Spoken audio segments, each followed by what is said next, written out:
Hi, late good evenings to everyone.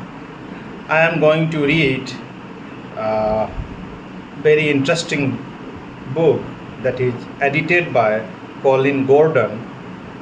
This book name is Power oblique Knowledge, and this is the selected interview of other writings. Here we just discuss about the essence of Mr. Foucault, who was the great philosophers of postmodernist history.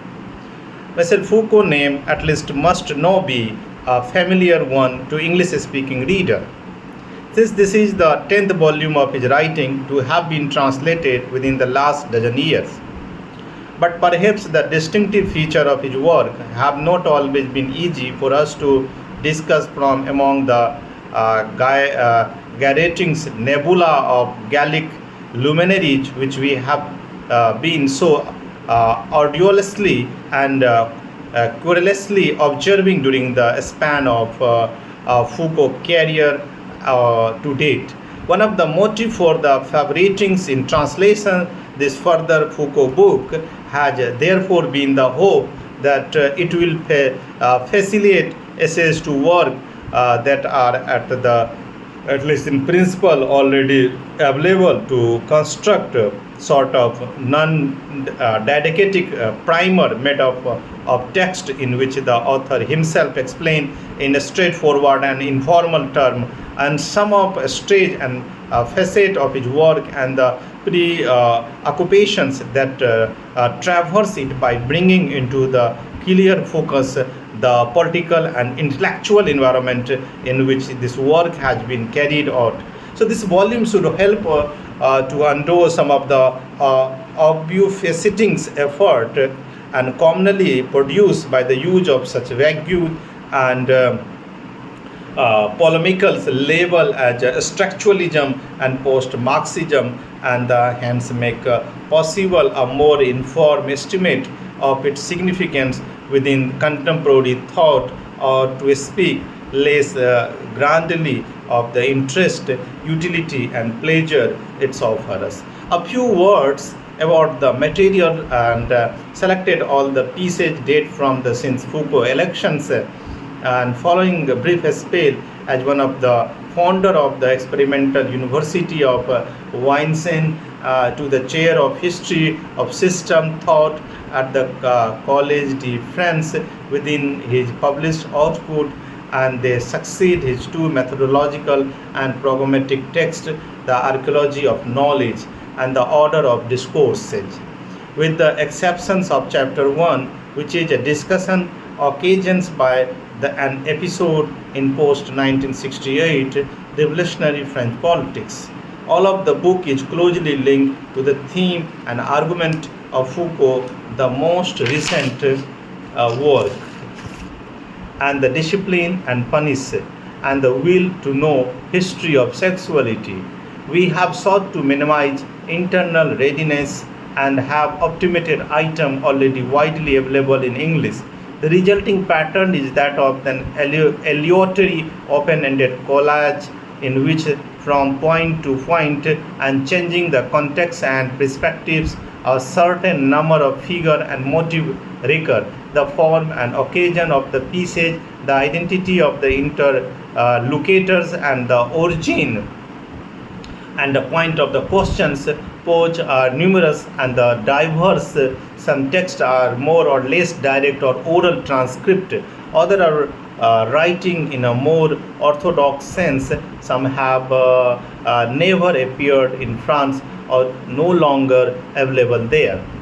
The diversity of this volume's sources documented in separate note below give an indications of the remarkable impact of Foucault book in France and elsewhere, an impact by no means confined to all literary view and the monde. What are in the essence historical essays, albeit unconventional, one in their scope and form, have encountered a wide and receptive audience among the proliferating intellectual and militant actions group, campaign currents and publications which have been a feature of the international terrain since the 1960s One should note that this volume does not represent Foucault's important and extensive journalistical output on the topic, including the capital punishment, abortion, suicide, prison, revolt, and the recurring scandals of justice and psychiatry.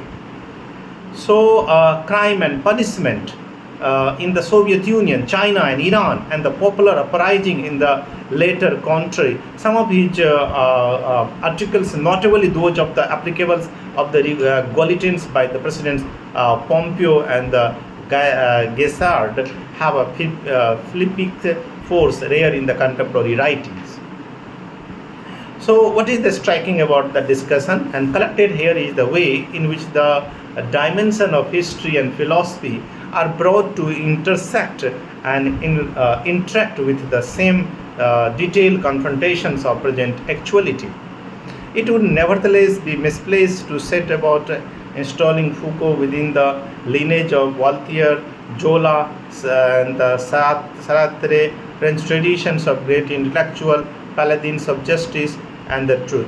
For reason which is analysis of the twilight of the universal intellectuals make clear the Foucault he persistently and dexterously avoided the canonical role of revolutionary guru and the great and good writer to the master thinker.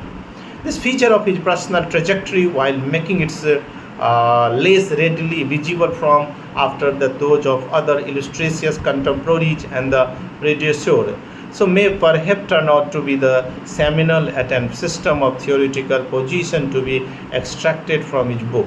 At any rate, part of this interset of the present volume lie in the complex relations it documents between the singular intellectual venture and some common issue posed by our recent historical experience. Collaborative, concisely and provisionally, often fragmentary and digressive, abounding in hypothesis and aspiring in conclusions. So this dialogue manifests their own kind of rigors through avoiding concern constants throughout the Foucault work to questions and understands the fluctuating possibility, the necessary or contingent historical limit of the intellectual discourse itself. The problematic provure, savior, power and knowledge which has given the book its title and fundamental theme of Foucault, historical study of genealogy and human science. It also inculcatively a fundamental question and concerning our present.